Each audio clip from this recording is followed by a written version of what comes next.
Hello, this is Dr. Edward Hu, Illinois Eye Center, sharing with you my learning curves for the miLOOP.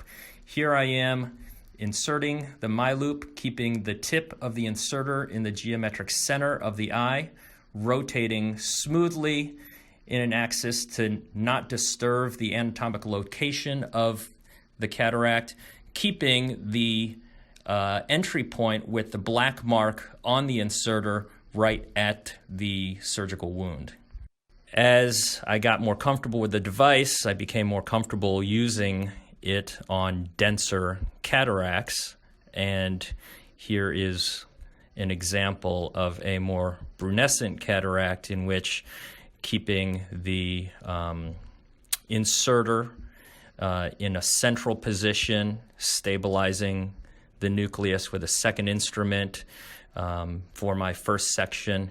And in this case, the nucleus spun easily, and so I positioned the hemisected nucleus into a position to reopen and redeploy the miLOOP for a second cut to further decrease the amount of phaco energy I would have to use to remove this dense cataract.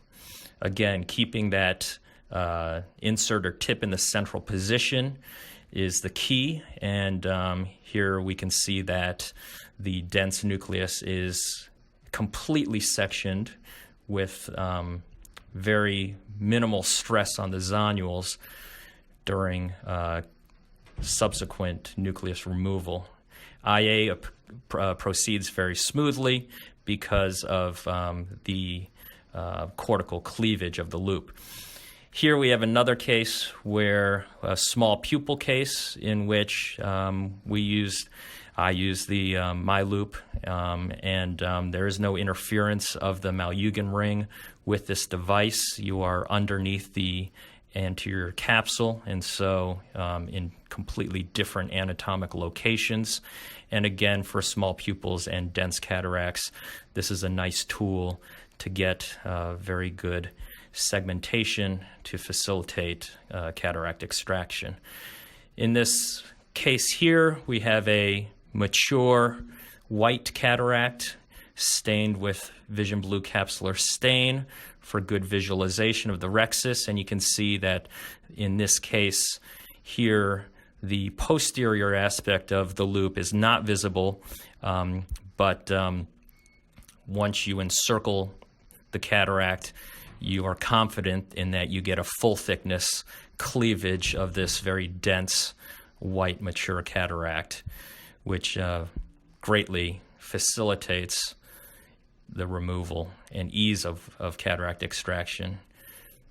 In this case also, again, a second section was performed to further decrease the amount of phaco energy used for the cataract extraction. Fundamental pearls in terms of keeping that tip of the inserter in the geometric center of the eye, I think, is helpful, and rotating in a neutral position for minimal zonular disruption. And here we have the subsequent very efficient removal of a very dense mature cataract.